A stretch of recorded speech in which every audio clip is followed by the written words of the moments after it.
Good morning everyone. Basa na ng Bible guys.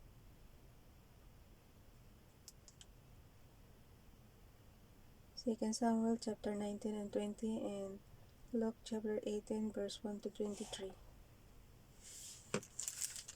Basa. So, basa ng chapter 19. Joab was told the king is weeping and mourning for Absalom and for the whole army. The victory that day was turned into mourning because on that day the troops heard it said, the king is grieving for his son. The men stole into the city that day as men stole in who are ashamed when they flee from battle. The king covered his face and cried aloud, O my son Absalom, O Absalom, my son, my son. Siyempre, anak niya. Kaya lang nagre-rebelde nga tong anak niya, diba? Gusto siyang patayin. Sa verse 5, Then Joab went into the house to the king and said, Today you have humiliated all your men who have just saved your life and the lives of your sons and daughters, and the lives of your wives and concubines. You love those who hate you and hate those who love you. You have made it clear today that the commanders under men mean nothing to you. I say that you would be pleased if Absalom were alive today and all of us were dead. Hala. Oo nga naman, ganun talaga magiging interpretation. Pero syempre, anak niya kasi yun, si Absalom. Now go out and encourage your men. I swear by the Lord that if you don't go out, not a man will be left with you when night falls.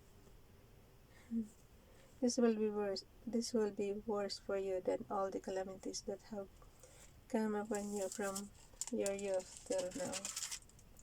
So the king got up and took his seat in the gateway. When the men were told the king is sitting in the gateway, they all came before him. David returns to Jerusalem. Meanwhile, the Israelites had fled to their homes throughout the tribes of Israel. The people were all arguing with each other, saying, The king delivered us from the hand of our enemies. He is the one who rescued us from the hand of the Philistines, but now he had fled the country because of Absalom. And Absalom, whom we anointed to rule over us, has died in battle. So why do you say nothing about bringing the king back?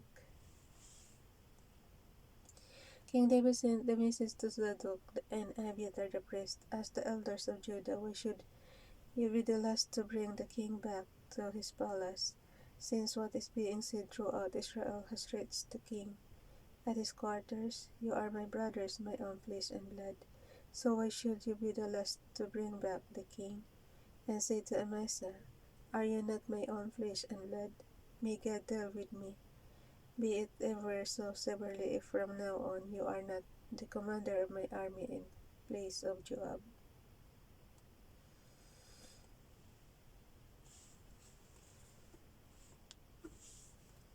He won over the hearts of all men of Judah, and though they were bondmen, they sent word to the king, Return you and all your men. Then the king returned and went as far as the Jordan.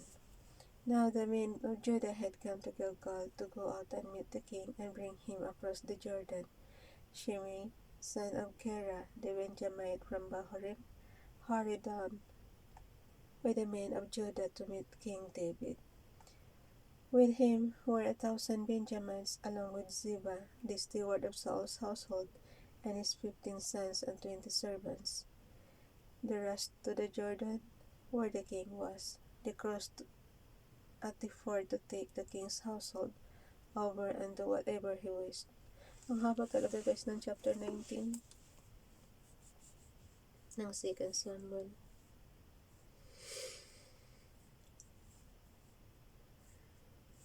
When Shimei, son of Gera, crossed the Jordan, he fell prostrate before the king and said to him, May my lord not hold me guilty. Do not remember how your servant did wrong on the day my lord the king left Jerusalem. May the king put it out of his mind, for I your servant know that I have sinned but today, I have come here as the first of the whole house of Joseph to come down and meet my lord the king. So verse 21.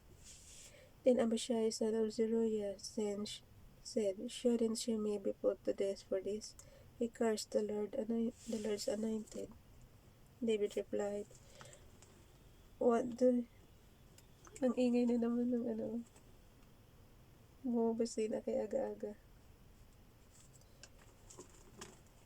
Diba? David replied, what do you and I have in common, you sons of Zeruiah?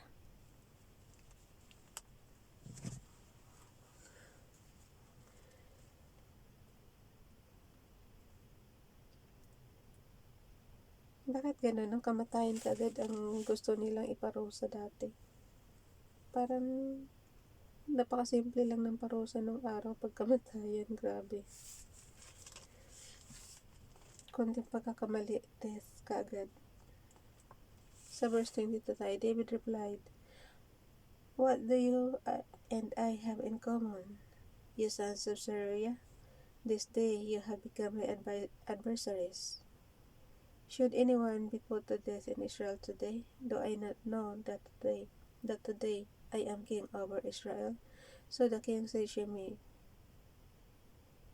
you shall not die, and the king promised him an oath. Mephibosheth, Saul's grandson, also went down to meet the king. He had not taken care of his feet, or trimmed his mustache, or washed his clothes from the day the king left until the day returned safely. Grabe naman, hindi mo lalaban yung damit mo. Ang tagal-tagal na.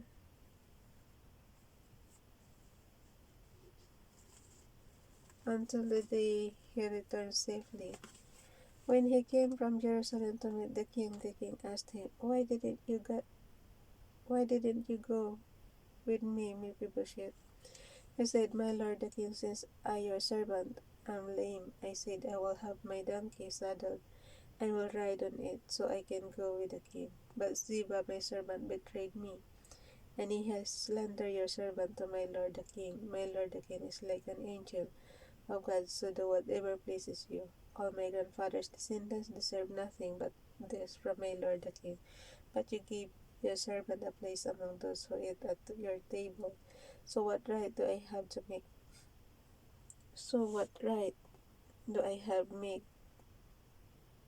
to make any more appeals to the king? The king said to him, why say more? I order you and Ziba to divide the folds. Mephibosheth said to the king, let him take everything now that my lord the king has arrived home safely. Barzillai, the Gileadite, also came down from Rogelim to cross the Jordan with the king and to send him on his way from there. Now Barzillai was a very old man, 80 years of age. He had provided for the king during his stay in Mahanaim, for he was a very wealthy man. The king said to Barzillai, cross over with me and stay with me in Jerusalem, and I will provide for you. But Barzillai answered the king, how many more years will I live, that I should go up to Jerusalem with the king? I am now 80 years old. Can I tell the difference between what is good and what is not? Can your servant taste that he eats and drinks? Can I still hear the voices of men and women singers? Why should your servant be an added burden to my lord the king? Your servant will cross over the Jordan with the king for a short distance, but why should the king reward me in this way? Let your servant return that I may die in my own town near the tomb of my father and mother. But here is your servant Kimham. Let him cross over with my lord the king, do for him whatever pleases you. The king said, Kimham shall cross over with me, and I will do for him whatever pleases you, and anything you desire from me I will do for you. So all the people crossed the Jordan, and then the king crossed over. The king kissed Barzillai and gave him his blessings, and Barzillai returned to his home. When the king crossed over to Gilgal, Kimham crossed with him, and all the troops of Judah and half the troops of Israel had taken the king over. Soon all the men of Israel were coming to the king and saying to him, Why did our brothers, the men of Judah, steal the king away and bring him and his household across the Jordan together with all his men? Ay, umpisa na ng pagsiselos. All the men of Judah answered the men of Israel, We did this because the king is closely related to us. Why are you angry about his? Have we eaten any of the king's provisions? Have we taken anything for ourselves? Then the men of Israel answered the men of Judah, We have 10 shares in the king, and besides we have a greater claim on David than you have. So why do you treat us with contempt? Were we not the first to speak of bringing back our king? But the men of Judah responded even more harshly than the men of Israel. Guys, sila magkakamag-anak yan eh. Ba't sila nagtatalo-talo na? Magkakapatid yung mga yan sa umpisa, di ba? Siyempre yung mga angkan lumalawak na, pero ganun pa man, magkakamag-anak pa rin yan. Sheba rebels against David. Now a troublemaker named Sheba, son of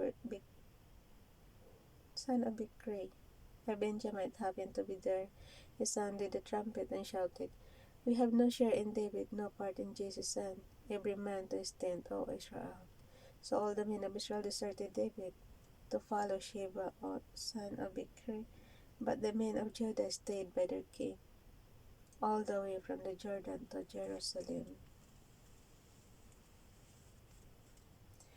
When David returned to his place in Jerusalem, he took, sometimes no, pag ganito karami guys ang, you cannot please everyone. Diba? Lalo na pag, for example, marami kang kaibigan na example na lang sa Facebook. Diba napakarami mong friends na hindi mo ang dami mong nakalist of friends na hindi mo naman kilala. So, lahat yun, hindi mo mapiplace yun. So, parang ganun din sa kanila. Sa sobrang dami, paano magagawa ni King David na lahat sila mapagbigyan? Diba? So, ganun lang ang explanation yan. You cannot please everybody.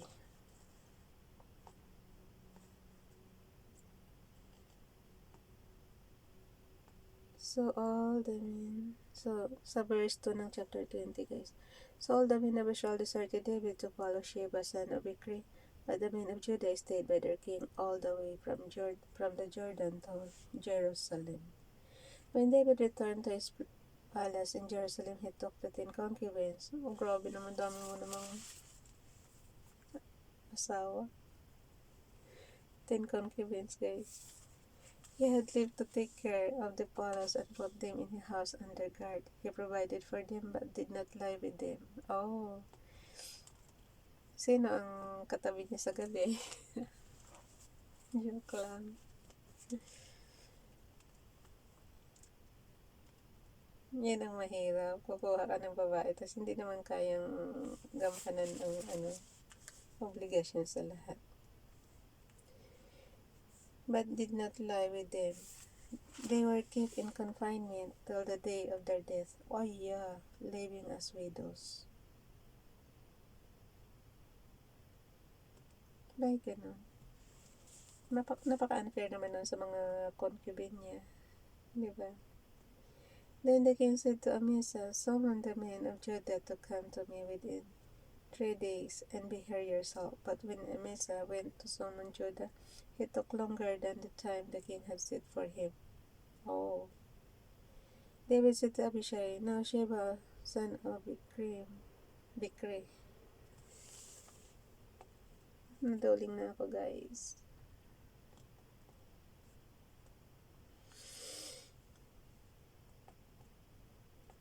Balik ulit tayo sa verse 6. David said to Abishai, Now Sheba, son of Bichri, will do us more harm than Absalom did. Take your master's men and pursue him, or he will find fortified cities and escape from us.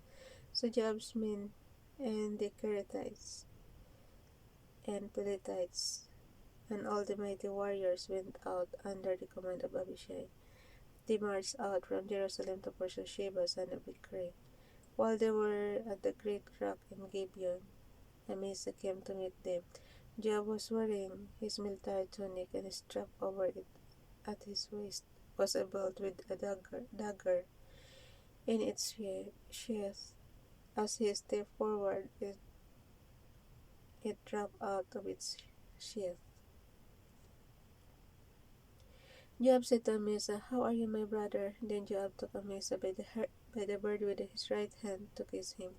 Amasa was not on his guard against the dagger in Joab's hand, and Joab plunged it into his belly, and his intestines pulled out on the ground. Grabe naman, akala mo babatiin lang, tapos wala na. Mamatay na rin to. Lumabas yung belly. Napaka-brutal, no? Amasa was not on his guard against the dagger in Joab's hand, and Joab plunged it into his belly, and his intestines pulled out. Kadiri na to. Pag may imagine mo guys kung paano lumabas yung intestine. Without being stabbed again, Amasa died. Yung grabe naman yung dagger na yun. Napakatalim. Then Joab and his brother Abishai pursued Jeba, son of Bichri.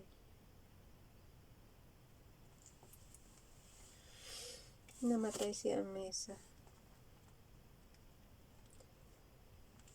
Okay. Then Joab and his brother Abishai pursued Sheba, son of Bichri. One of Joab's men stood beside Amasa and said, "Whoever favors Joab and whoever is for David, let him follow Joab."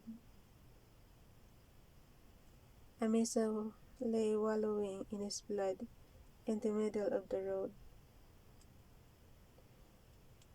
Patay na nga si Amasa, diba? Ayan, no? Without being stabbed again, Amasa died. Pero dito naman sa verse 12, Amasa lay wallowing in his blood in the middle. I see. Oo. Patay na, syempre. Amasa lay wallowing in his blood in the middle of the road, and the man saw that all troops came to halt there. When he realized that everyone who came up to Amasa stopped, he dragged him from the road into a fold and threw garment over him. After Amasa had been removed from the road, all the men went on with Joab to pursue Sheba, son of Bichri. Oo nga, syempre pag nakikita nila na nandoon si Amasa sa daan, may hinto ka talaga, guys.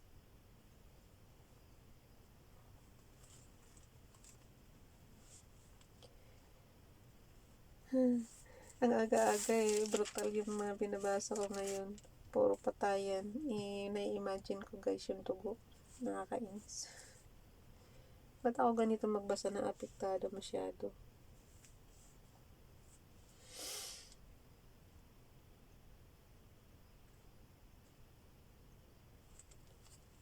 Dito na tayo sa verse 13. After Amasa had been removed from the road. Kasi dapat kung ano na lang, sulat nyo na lang kung patay-patay. Hindi yung i-describe pa talaga na lumabas yung intestine. Parang sakit sa ulo.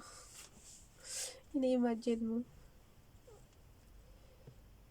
Hindi mo malaman kung maduduwal ka or what. Kasi pagka ganun guys, na brutal masyado ang pagkapatay. Parang ang hirap imagine. After Amasa had been removed from the road, all the men went on with Joab to pursue Sheba, son of Bichri. Sheba passed through all the tribes of Israel to Abel Beth Mecca, and through the entire region of the Berites, who gathered together and followed him. All the troops with Joab came and besieged Sheba in Abel Beth Mecca. They built a siege ramp up to the city and stood against the outer fortifications, while they were battering the wall to bring it down. A wise woman called from the city, "Listen, tell Joab to come here so I can speak to him." He went toward her and she asked, "Are you Joab?" "I am," he answered. She said, "Listen to what your servant has to say." "I am listening," he said. She continued, long ago they used to say, get your answer at Abel. And that settled it. We are the peaceful and people in Israel. You are trying to destroy a city that is a mother in Israel. Why do you want to swallow up the Lord's inheritance? Far be it from me, Joab replied. Far be it from me to swallow up or destroy. That is not the case. A man named Sheba, son of Bichri, from the hill country of Ephraim, has lifted up his hand against the king, against David. Hand over this one man and I'll withdraw from the city. O nga naman, isa lang yung hinahabol nila eh. The woman said to Joab, his head will be thrown to you from the wall. Then the woman went to all the people with her wise advice. And they cut off the head of Sheba, son of Bichri, and threw it to Joab. So he sounded the trumpet, and his men dispersed from the city, each returning to his home. And Joab went back to the king in Jerusalem. Joab was over Israel's entire army. Benaiah, son of Jehoiada, was over the Kerethites and Pelethites. Adoniram was in charge of forced labor. Jehoshaphat, son of Ahilud, was recorder. Sheba was secretary. Zadok and Abiathar were priests. And Ira, the Jarite, was David's priest. So, napakahalaga talaga ng araw yung mga priest, ano? Dito na tayo sa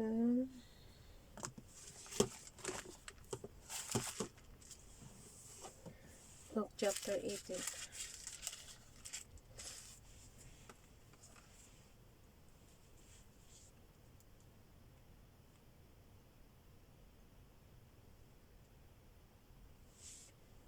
Luke chapter 18, verse 1 to 23.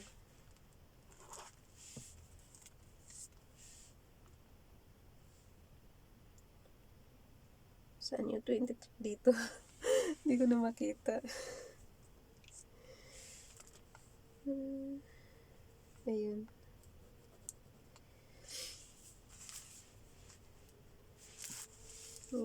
Verse 1 to 23. 24 ng April. Super advance naman tayo eh. Kahit hindi nga tayo magbasa, pwede na. Kaya lang talaga ayaw kong umabsa. So, tingin mo, ang aga-aga para ako naduduwal sa binasa natin. Sobrang brutal ng pagkamatay kay Amasa ba yun? Nakalimutan na agad, ilang minuto pa lang. Sino ba yun? Ano? Amasa nga. Amasa. Chapter 18. Jesus tells the parable of the persistent widow. Then Jesus told his disciples a parable. Parable again. Bakit laging parable, guys? Tatanong lang. Then Jesus told his disciples a parable. Diba? Laging parable eh. To show them that they should always pray and not give up. He said, in a certain town there was a judge who neither feared God nor cared about men. And there was a widow in the town who kept coming to him with a plea, grant me justice against my adversary. For some time he refused, but finally he said to himself, even though I don't fear God or care about men, yet because this widow keeps bothering me, I will say that she gets justice so that she won't eventually wear me out with her coming. Nakukulitan.